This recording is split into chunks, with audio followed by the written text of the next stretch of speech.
Kristine? Yes. Okay, good. Excellent. It worked. So we are already recording, I think. Let me just make sure. And it's just you and I on the Yeah. conference, right? It is just you and I. Yep. Cool. You got it. Okay, good. Cool. So That worked. first, give me the good news. Yeah, yes. Thank you for doing that and being flexible. So what I'm going to ask you. What have you done to make more money since we last spoke?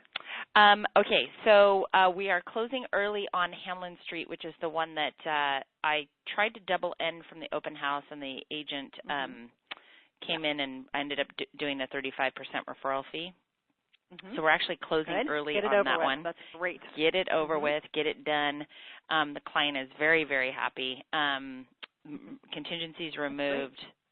We're doing great with that property. I'm really excited.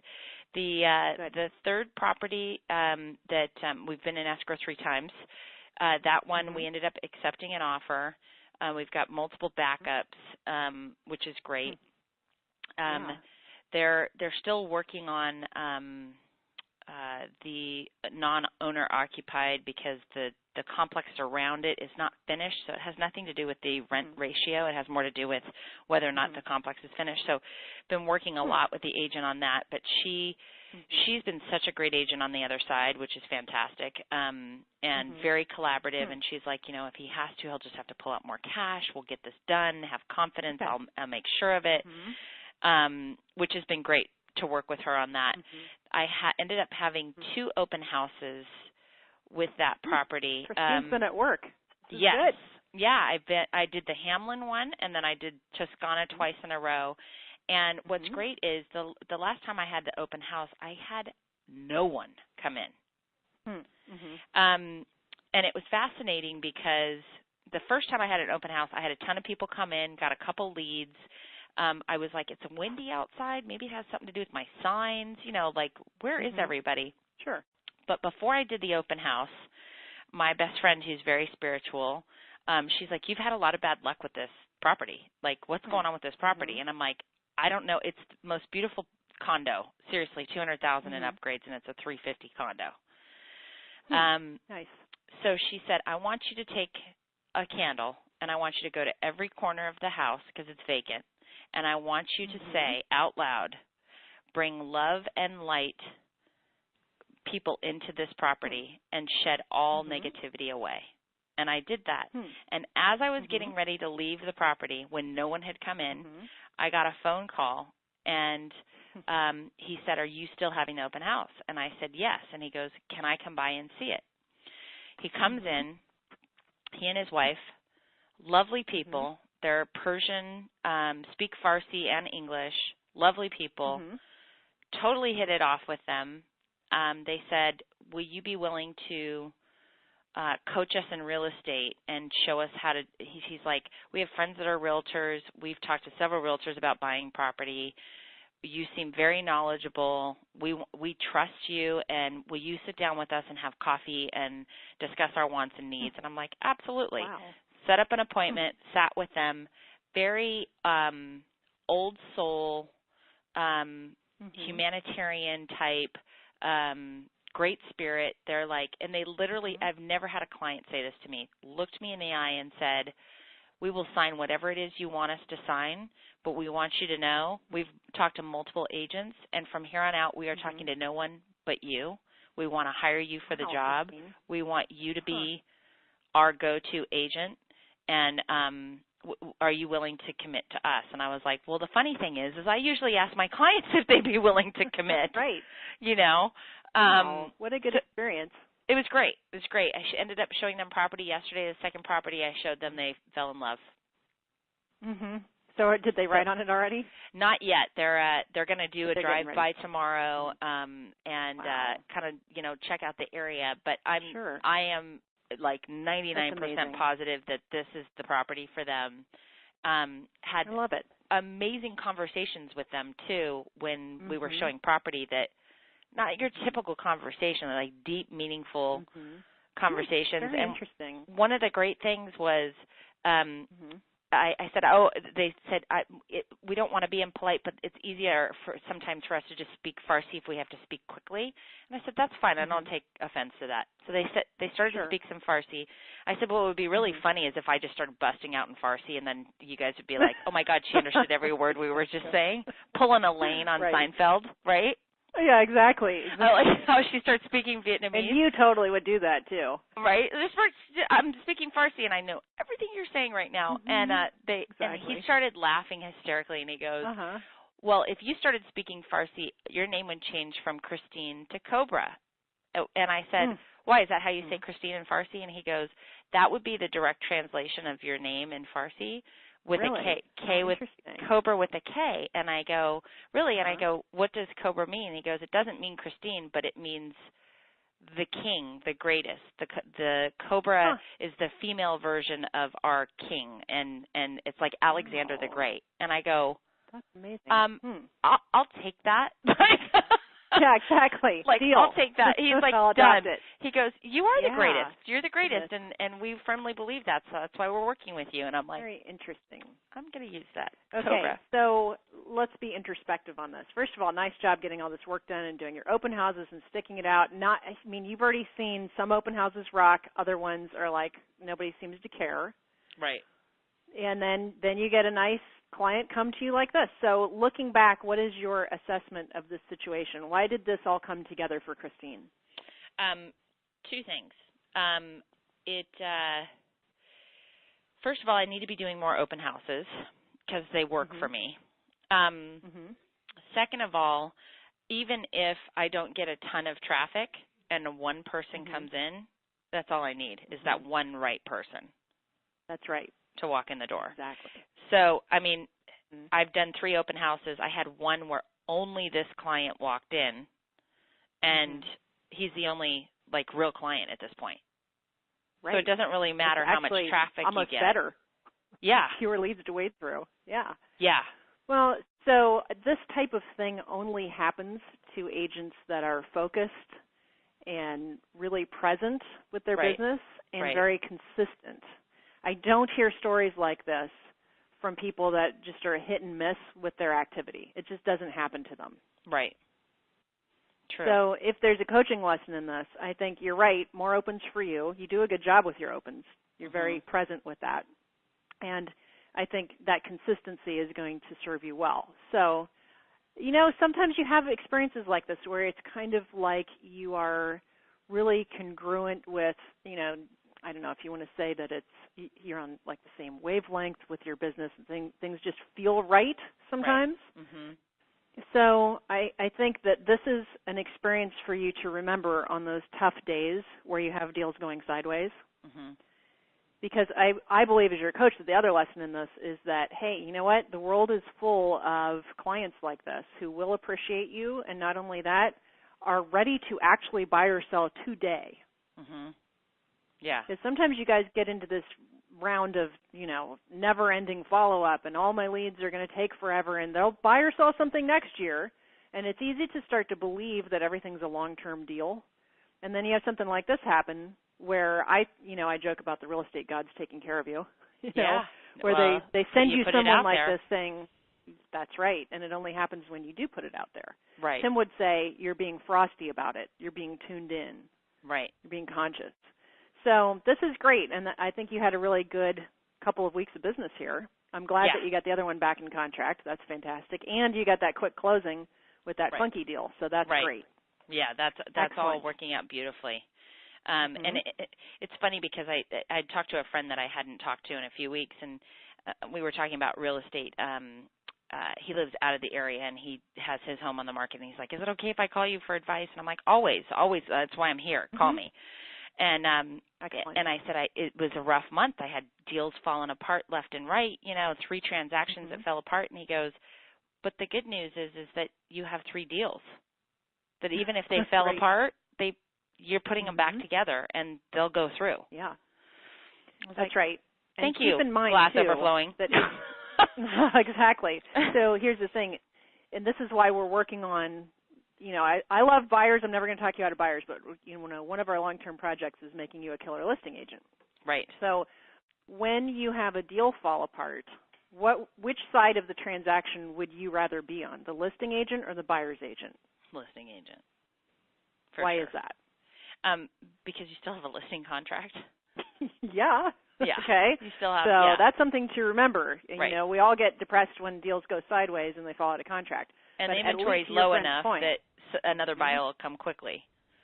And probably a better buyer right. while you have low inventory. You can't always right. say that, but in your case, that's usually true. Right. So this is why you not only want to be a listing agent, but you want to build your listing inventory as much as possible. Right. So talk to me about listing leads. What's on the horizon for the next, between now and the end of the year, and then I want to start getting into some 2015 stuff with you. So immediate business first.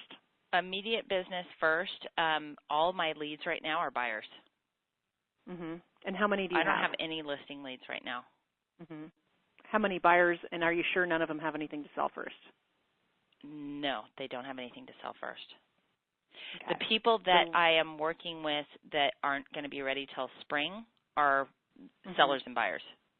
They're both. Good. Okay, so that's a good spring deal. Yeah. Okay. Spring is looking good. Yeah. It's the next month. Yeah. I'm like, what? I know. You know. And first quarter. So how many buyer leads who will buy in the next, say, 60 days or less do you think you've got in your pipeline? Well, it's funny that you should mention what you mentioned earlier because, like, even these guys that I'm sure, 99% sure they're going to write an offer on this property, they keep saying to me, I'm not in a hurry, I'm not in a hurry, you know. Mm-hmm. I have several buyers right now, 3 or 4 buyers right now that are like, I'm not in a hurry, I'm not in a hurry. But if you show them the right property, they're ready. Right. So I love how that automatically rolls off the tongue, that I'm not in a hurry and I want a good deal, you know. You'll get a good deal. Okay, so stop on that thought for a second. Okay. Are you actually saying to them, I appreciate that you're not in a hurry, but let me ask you this. Based on what you've said you want, a blank and a blank that has a blank, assuming I find that for you in the next week or two, are you in a position to move forward on that? Yes. Okay, make sure you're asking that directly, and if not, what is it going to take for us to get you there? Right. You might even put it in terms of on a scale of 1 to 10, 10 meaning you absolutely will jump on it, 1 meaning you want to see, maybe 40 more homes before you decide. Right. Where would you rate your motivation to jump, to pounce on the right property? And if it's anything but a 10, the question is, what would it take for you to be a 10? Sometimes you find weird answers to that, so I want to make sure you're asking that before you're showing property. Question. Yeah, but, I think you are probably right that if you show most people, you show them the right thing, assuming their financing is in line, they'll pounce. Right. But you need to actually be asking that because if they're not a 10 and something else has to happen, I would much rather have you pursuing listings if they're not actually ready to pounce than showing property. Right. Does this make sense? It totally makes sense. So be sure Checking that the motivation what we are is making up in our minds, yes, check the motivation. Ask the scale of 1 to 10 question. Right. If you're not a 10, what would it take for you to be a 10? Right. Okay. Are you writing that down somewhere? I just did. Okay, good. Perfect. Next to Julie Harris. So, yes. Well, so if you were to have a listing goal, first of all, how many listings are we down to now? 3 in escrow. Are you listless yet? They're in escrow. So you're listless. Okay, so if you were to have a listing goal by January 1st, what would that look like?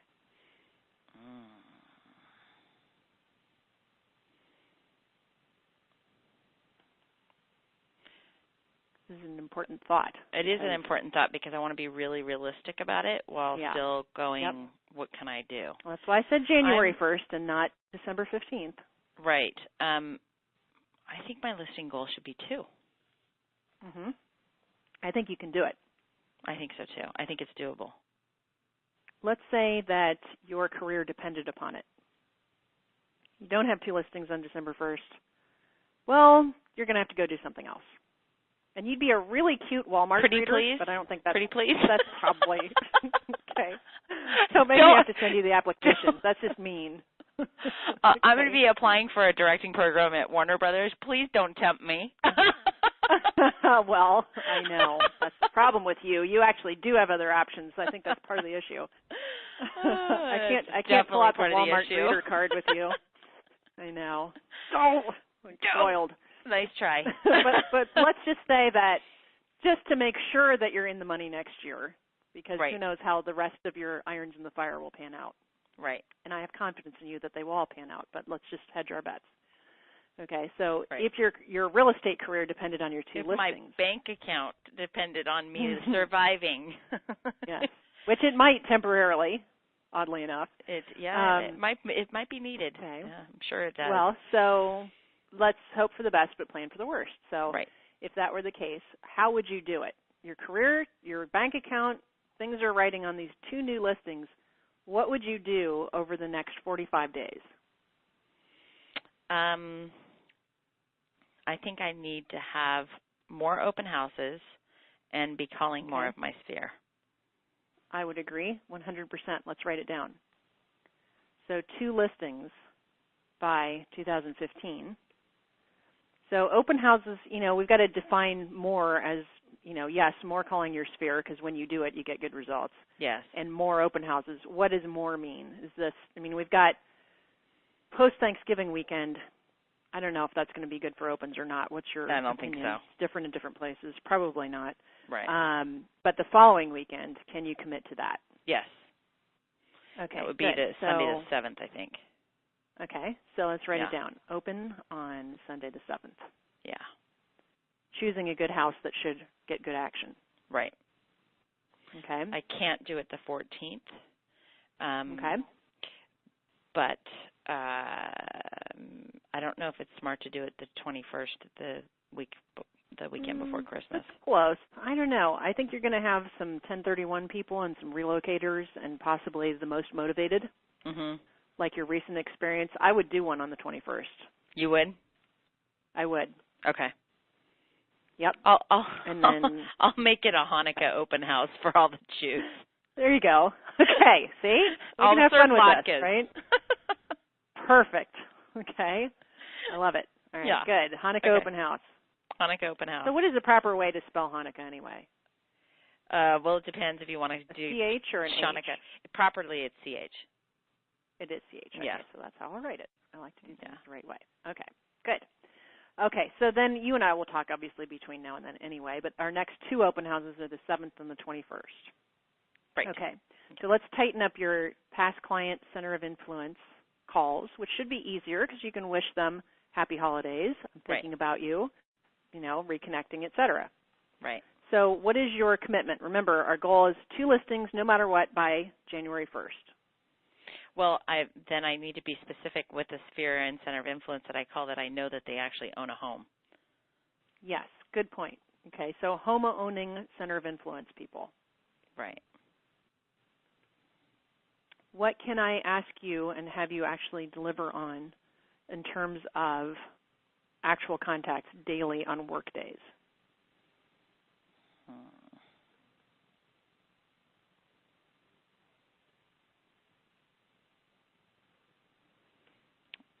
Something reasonable, but not too lightweight. After all, you are the Cobra. With a K. With a K. With a K. Okay. Well, no? okay. You So better be careful what you tell your coach because I will use it against you. Okay, so originally I was like in that 5 to 10, and then I was like push it, and then I just because you just said Cobra with a K. My lucky number, one of my lucky numbers, is 11, and K is the number 11. So I'm going to say 11 a day. I like it. That's excellent. Okay, yes. Perfect. So 11 actual contacts. Okay. Right. So now is that 77 or is that 55 a week? Let's see. No, I think 55. Okay. I want you to have your weekend. Okay. To do open house. Okay. You guys like to have fun. I see your Facebook page, and it's okay. Okay, opens and family time. It's all good. Right. So I think somehow to keep you on track for 11. Which I want you to know, by the way, that UCLA-USC game that you saw the pictures of, I was prospecting at the Rose Bowl. I just want you to know that. Yeah. I was handing out my card to people. Awesome. That's what I'm talking about. That's tailgating at its best. Guess what? That counts. Okay, that counts. A lot. I mean, a lot of your deals have come this type of way, so yeah. I'm okay with that. That's my center of influence. What do you got to That's sell? right. Exactly. So, if I were to ask you to actually email me who the 11 contacts were daily, how would you feel about that? I say bring it. Good answer. Okay. I'm writing it down in my own brain book here. 11 I contacts. like that a lot, actually. Keep me daily. accountable, girl. I want names, okay, as well as any maybe questions they have, objections we need to deal with, situations, anything that I need to know as a result of this type of prospecting. So we can talk about it. Love it. Okay, and added accountability. Now, we're going to see how this week goes because if I'm turning up the heat on you because you need these listings. Yes. And your buyers are not all totally slam dunk. Right. Buyers, technically no buyer is slam dunk because they can all rent. True. So I want to turn it up nicely. I'm going to see how this week goes accountability-wise. So I'm writing down in my notes daily email from KF about. Now and this is going to start December 1st because we're out of town. Yeah, Monday, December 1st. I was about to ask you that. So December 1st on, okay? Okay. Now, should I not hear from you or you not make 11 contacts on work days, leaving you alone on the weekends, on work days, okay, if you slack this week, I'm going to have to turn it up to some kind of level of punishment. Like maybe forced FSBO calling on our next call, which you're not allowed to reschedule. Or, but it works for some clients. Don't make me have to do this. Don't make me go there. Make me go there. $100 fine for every